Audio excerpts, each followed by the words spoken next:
our own country and the rest, we should never forget that our forebearers had the same vision, but there were those who ensured that that vision never see the light of the day, and those people are still around till today. So be very careful of who you call for help or who you seek for support, because you might be sleeping with your enemy, so to say. So yeah, thank you. So let us continue.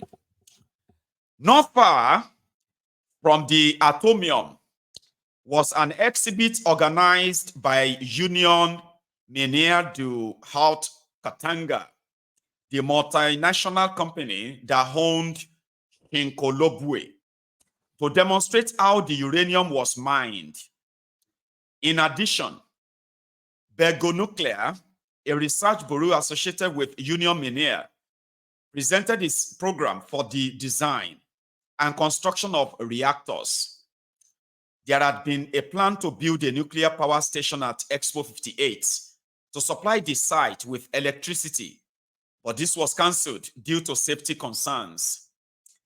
In the view of Jonathan Emmerich, an authority on this role of Congolese uranium in relations between the US and Belgium, the symbol chosen by the Belgians for the World's Fair in Brussels, the spectacular atomium, rising in silver geometric form over the gathering of exhibits from all sectors of the globe, was fully justified. The atomic era created new and terrifying threats to the globe, unheard of before World War II. In 1945, the Nobel laureate physicist James Franck headed a committee of scientists at the University of Chicago that envisaged the possibility of the complete destruction of human civilization by atomic weapons. To prevent such a catastrophe, the committee proposed a prohibition on the mining of uranium. The ban will also forego the advantages of nuclear energy, but the potential loss was seen by many as a price worth paying. Harry S. Truman, America's president at the time of the bombing of Hiroshima and Nagasaki, had maintained that only the US could be trusted to develop atomic power. Even a peaceful program, it was argued, might generate fissionable materials with the potential to build bombs. But Eisenhower, who replaced Truman in 1953, took a different approach. He attempted to dispel alarm and fear with the idea of the atom as potential benign. In December 1953, he gave a speech to the United Nations General Assembly, which set out a program of atoms for peace. The promotion of peaceful uses of atomic energy by all the nations of the world. He argued that there was a special purpose to promote atomic energy in the power-starved areas of the world. Eisenhower also called for the creation of an International Atomic Energy Agency, IAEA, to accept fissile materials from the atomic powers for the benefit of all nations. However, the United States possessed stockpiles of fissile materials that were much larger than those of the Soviets. It will be to the advantage of the US, therefore, if the Soviets were to lose some of their materials by donating them to the IAEA. In 1955, under the auspices of the United Nations, Geneva hosted a major international conference called Atoms for Peace. The most popular exhibit was a working reactor installed by the US with a blue radiation glow. Eisenhower came to see it, as did many thousands of visitors, some of whom enjoyed going right up to it and touching its parts. The historian of science, John Krieg, has argued that this presentation of the US reactor in Geneva was a masterpiece of marketing. It was intended to demystify nuclear power and to show that anyone and any nation could exploit it safely and to social advantage. Atoms for Peace exhibits were taken to many parts of the world, including Ghana. In 1957, the IAEA was set within the family of the United Nations to promote the peaceful use of nuclear energy and to inspect nuclear facilities. Its responsibilities included the monitoring of fuel in order to reveal any diversion to military purposes. Many in the non-aligned world were persuaded by Eisenhower's speech about the value of an atomic reactor. They applied it to their own situation with the belief that modern technology should be made available to all parts of the world. Prime Minister Nehru of India was the first to take this forward. He set up India's atomic energy establishment in 1954. In the following year, India accepted an offer of a reactor from Canada. Kwame Nkrumah shared Nehru's enthusiasm for the potential of atomic power. In any case, atomic energy had already been in use in Ghana since 1952, when it was the British colony of the Gold Coast. Radiostrontium, a radioactive isotope of strontium, was used in experiments on monkeys. In 1956, the year before Ghana's independence, Nkrumah declared that Ghana should have its own atomic reactor. The British governor of the Gold Coast reported on Nkrumah's plan to the colonial secretary in London that Nkrumah was examining the possibility of erecting an experimental nuclear reactor. However, the governor anticipated a difficulty with obtaining uranium. It appears that one of the most important problems is the supply of the fissile material, which it is understood is scarce. In the event of this government deciding to go on with the reactor, it will wish to seek your good offices in securing the necessary fissile material. The governor appears to have been unaware that the world's richest uranium ore was mined on the African continent in the Belgian Congo. Nkrumah was keen that African nations should benefit from atomic energy, but he was also concerned that the people of Africa should not be exposed to to the dangers of atomic weapons testing, rather. Other African leaders felt the same. The Conference of Independent African States in April 1958 resolved that nuclear testing should be suspended, and that means should be taken to reduce the arms race. It also called for African representation in the international arms control agencies. At the All-African People's Conference in December, a resolution was passed to make the same demands. In the same year, the Physics Department of the University College of Ghana, on behalf of the Ministry of Defense, started a radioactive fallout monitoring service. Throughout the 1950s, America was anxious to maintain Belgian cooperation to ensure and protect its import of uranium from the Congo. To assist with this goal, it had signed an agreement to help fund and support Belgium's nuclear energy program. This led to the delivery and installation of 2 reactors, one in Belgium, the other in the Belgian Congo. The reactor for the Congo delighted the Roman Catholic rector and founder of Lovanium University, now the University of Kinshasa in Leopoldville, Monsieur Luc Guilleon, a nuclear physicist with a doctorate from the University of Louvain in Belgium, who had studied at Princeton under J. Robert Oppenheimer. Since 1956, he had argued that the Belgian Congo, as the territory that had supplied the raw materials for the Manhattan Project, should get the benefit of an atomic reactor.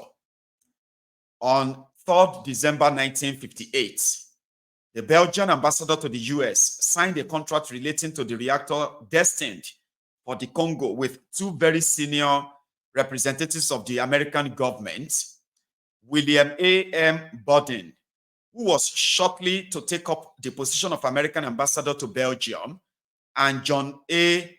McCone, chairman of US Atomic Energy Commission, who became the director of the CIA from 1961 to 1965. The contract agreed on the sale by the US to Belgium of the enriched uranium to be used in the 50 kilowatt training, research, isotopes, General Atomics trigger Mark I reactor, which had been built by the General Dynamics Corporation in California. The reactor arrived in the Congo in January 1959 and became fully operational in June. It was known as the TRICO, a portmanteau of trigger and Congo. Its purpose was training, research, and production of isotopes for agricultural and medical purposes. This was Africa's first nuclear reactor. Among the numerous Americans visiting Brussels for Expo 58 was a brilliant financier with business interests in Africa. This was Maurice Tempusman, who became known to the American public several decades later as the partner of Jackie Kennedy Onassis. In 1984, Tempusman moved into a Fifth Avenue apartment and stayed with her until her death 10 years later. One observer described him then as short, portly, older looking than his actual years, adding that he smoked downhill cigars and was fluent in a number of foreign languages. Tempusman was born in Belgium, but his Orthodox Jewish family fled in 1940 to escape the Nazi invasion. After 2 years in Jamaica, they moved to New York, where Tempusman worked for his father, a broker of raw diamonds. In the family firm, Leon Tempusman and Son. In 1950, when Maurice Tempusman was only 21, he persuaded the US government to buy industrial diamond for its stockpile of strategic minerals. As the middleman in the process, he made millions of dollars. In the 1950s, Tempusman established a close working relationship with Adlai E. Stevenson, a prominent lawyer who was the US Democratic presidential candidate in 1952 and 1956. Stevenson included American Metal Climax among his company's clients and was an old friend of Harold Hochschild, the chairman of his board of trustees. American Metal Climax, which had a vast network of mines in Africa, assisted with the financing of the African American Institute when it was founded by the CIA in 1953. Among the businessmen recruited to the board of the AAI were Hochschild, William Bodin, and Tempusman. Another client of Stevenson was Reynolds Metals, on whose behalf Stevenson acted in relation to the aluminium smelter in Ghana that will be fueled by the massive Volta Dam hydroelectric project at Akosombo. In 1955, Stevenson went to Ghana, where he had an appointment with Nkrumah.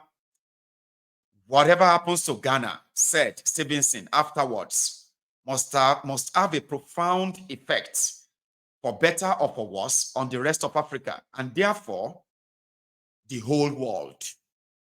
He took a keen interest in anti-colonial development but had a painfully condescending view of people living on the continent of Africa. According to a letter that found its way to the UK Foreign Office, he regarded people in Africa as almost indistinguishable from the colored folk of Alabama, with their gentleness, good humor, sudden guffaws of laughter at odd trivialities, their ignorance, and their lack of ambition. Stevenson's visit to Ghana in 1955 was part of a longer tour of other territories in sub-Saharan Africa, including the Belgian Congo. His travels in the Congo were arranged by the Belgian government. Afterwards, he paid tribute to Belgian colonial rule. Their efforts to meet and to mold the growing race consciousness, he wrote to a friend, is impressive indeed. 2 years later, Stevenson wrote to Nkrumah to say he would soon be in Africa again to transact some legal business for some American clients in the Union of South Africa. And again, his trip would include Ghana. One of his clients, he wrote, was supplying for a license to purchase industrial diamonds in the government market in Accra. This company, he told Nkrumah, is one of the largest factors in the industrial diamond business in America. And as a large and growing consumer of industrial diamond, it could be a useful and stabilizing influence in this industry in Ghana. The client was Maurice Tempusman. This fact emerges from a memorandum dated 5th June 1959 in an FBI file on Stevenson. Adlai Stevenson is reported to have persuaded Prime Minister Nkrumah of Ghana personally to intervene to secure a license for the Tempusman's company to buy diamonds in Ghana. This FBI file on Stevenson is one of the 165 official and confidential files kept by J. Edgar Hoover in his office suite, to which only 2 people had access: Hoover himself and his secretary. Stevenson's 1957 tour of Africa, as in 1955, included a visit to the Belgian Congo, where he discussed some of the activities of Neo Tempusman and Son with high-ranking colonial officers or officials. Tempusman's business was becoming a reliable source of funding for Stevenson's law firm. Records shows that in 1958, Tempusman paid the firm an annual retainer of $50,000. Fortune, the multinational business magazine headquartered in New York, noted Tempusman's initiative and success in Africa. In a bold move for such a young man, it enthused in 1982. Tempusman began showing up with Stevenson's in tow in emerging African nations. Stevenson at that time was enormously popular in Africa. That, plus the timing to so many nations were on the brink of independence, gave Tempusman unmatched entry. At the same time, he was developing close association with other prominent businessmen in the mining industry, such as the South African Harry Oppenheimer, the chairman of Anglo-American Corporation and De Beers Consolidated Mines. In spite of Tempusman's high-level contact and increasing wealth, he managed to keep himself and his business arrangements out of the public eye, remaining a shadowy, mysterious figure. He carefully maintained this low profile even when he became known in prominent social circles from the early 1980s as the partner of John F. Kennedy's widow. Tempusman was discreetly associated with an American, George Whitman, who was the same age as himself, 30 in 1959, and who also had dealings in Africa. Whitman was the very clever and well-read president of G.H. Whitman, Inc., a mining and trading family business with offices on Broadway in New York City, that had been established in 1885. After his father died in 1958, Whitman shifted the company's focus to political and economic consulting, with an emphasis on Africa and the Middle East. The company's activities were high-powered. They were also a cover. Whitman was a CIA agent. This information emerged in an obituary written by Gina Fadis for the Washington Times after Whitman's death at age 91 in November 2020. Fadis was himself a retired CIA operation officer. She wrote that Whitman had been recruited into the recently formed CIA in 1951 and was a case officer in Frankfurt, Germany. As his career developed, reports Fadis, he undertook extensive sensitive assignments across the globe. He worked in this capacity until 1968. Fadis' obituary of Whitman was reproduced on the website of the Associations of Former Intelligence Officers, AFIO. In 1959, Whitman's company produced a substantial study, nearly 500 pages, of Ghana, which considered the nation's development in the light of economic, political, socio-political, or sociological, and legal factors. Whitman led the research team in Ghana, which was given ready access to officials and members of the banking and business community. It was an ideal opportunity to network and make useful contacts. Over the first half of the 1960s, G.H. Whitman Inc. operated in the Central African Republic, Congo Leopoldville, Congo Brazzaville, Gabon, Ghana, Guinea, Ivory Coast, Kenya, Liberia, Sierra Leone, Sudan, Uganda, Tanganyika, and then Tanzania, and the United Arab Republic. In 1960, Whitman went to the Congo and Ghana to work for Maurice Tempusman as a representative for Leon Tempusman and Son. This was both an effective CIA cover and a productive professional relationship. In Whitman's obituary in the Washington Post, however, Tempusman is never mentioned. David N. Gibbs, the author of The Political Economy of Third World Intervention, has sought to put flesh on the skeleton of information about Tempusman, but with scant success. A full discussion of Mr. Tempusman's role would be difficult, notes Gibbs, since little is known about him. He is not listed in Who is Who in America, but adds Gibbs, he is known to have very close ties to the Central Intelligence Agency, the CIA. The same point has been made by Paul Brado, a Ghanaian diplomat and consultant, that Tempusman had strong links with the CIA.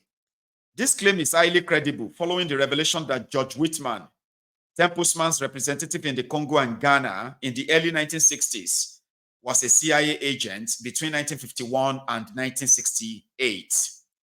In 1975, 7 years after leaving the CIA, Whitman published A Matter of Intelligence, a novel of espionage. It is threaded with details relating to ballistic missiles, the CIA, and the Pentagon, the defense business. Noted Whitman is the boom boom business, the national bullshit business. Whitman. So that is a chapter 7 now done. We have done part 1. We have now done part 2. So which is part 1, part 2, which includes chapter 1 to chapter 7 of this white malice is now covered. So we are now going to go to part 3, and it is called African Jazz. That's where we're going to continue our reading next time. Thank you so much, everyone, for your time. I am going to open the line now. Now, if you want to be part of this conversation, you have a question, a contribution, or you are watching from Nigeria, you have an update. You are indeed welcome to be part of that. So also, I want to say a big thank you. All of you should help me say, let us all say big thank you to Yomitotu. So Yomitotu, I have received the delivery of another book. Omo, there are so many books here now that we will be reading. See, here is another one. The Destruction of a Black Civilization. Great Issues of a Race from 4500 BC to year 2000 AD. So we'll keep that in the diary. Thank you very much, Totu. So now we have 3 books. So we have one from so we have more than just one. Oh, hang on. So I want to share something with you. So we have we have this from Yomitotu. We are going through that already. So this is also from Yomitotu. That is going to be after this one from Oshifodunrin. Oshifodunrin sent us the Harold Smith story. So we are going to go into that after the White Malice. So then we are going to go through this at some point. So it's like our year is made. Just like Aduke suggested, maybe I should begin to actually put the links to these books in the description. So whenever you buy them for any reason, then they have to give me commission because I may actually get you all interested in reading them. Those of you who have read some of these books, right? You probably would love to read them again, as I am bringing back the nostalgia, the memory, and all of that about it when you last read them, right? So that's something. Let me take a quick break. The line is going to be open. We are going to take calls for a few minutes, maybe about half an hour or so, and then we will call it afternoon or the later in the evening, okay? So thank you so much. If you are still watching me, please like the broadcast, share it if you haven't already, okay? And yeah, pick up your phone and you can now call in. Okay? So just a moment. Glorify your name to the core. Owner of the day, owner of the beginning and the head. I glorify your name, the God, Father of the glory. There is nobody can share the glory with you. You are beginning of the glory, you are everlasting. No, you are glorify your name to the God. Glorify your name to the core. Owner of the day, owner of the beginning and the head.